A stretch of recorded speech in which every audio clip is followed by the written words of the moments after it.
April 28, 1960, acclaimed Scottish author Ian Rankin was born, author of 16 Inspector Rebus novels and dozens of short stories.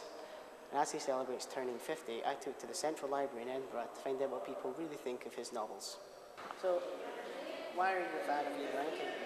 Just started reading the Rebus novels and they're just fantastic. Just one of these books that you can't put down.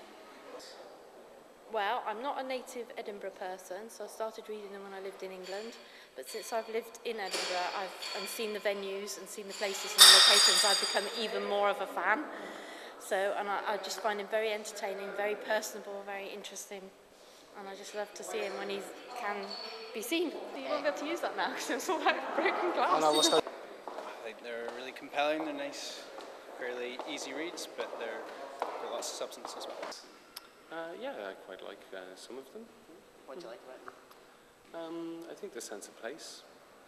There's an awful lot of what I like about it. Ian's got a really good handle on the city, what makes the city tick.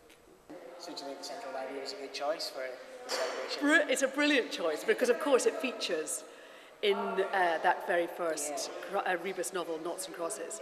And, of course, the baddie is a librarian.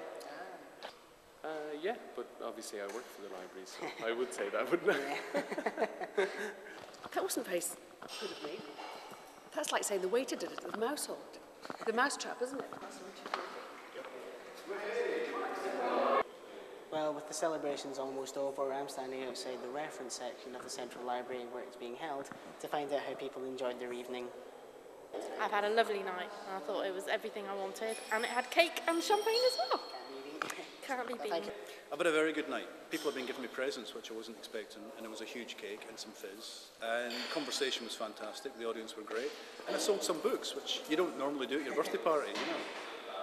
Yeah, well, I mean, I think I started very young, you know. The first book was published when I was 25, so that's half my life now I've been doing it. And they were kind of slow to be a success, so I got a bit of time to be used to just being a writer. And then a bit more time to get used to selling a few more copies each time, and then eventually, bang, when you hit the big time, it's wonderful. But also you keep your feet on the ground because you've had sort of a decade and a half of not being a successful writer. And I think that's very important. But judging by the questions tonight and what folk were saying to me, they just want me to keep on going. So you've kind of got to keep on going. Well, thanks for your time. All right, thanks guys. Cheers. Thanks. Have a happy birthday. Well, I've heard from many different people the general view of Ian Rankin's novels, and it's clear that many people enjoy it for its location and its excellent writing about crime suspense and the beautiful city of Edinburgh. I'm Jamie McIntosh for Stevenson TV.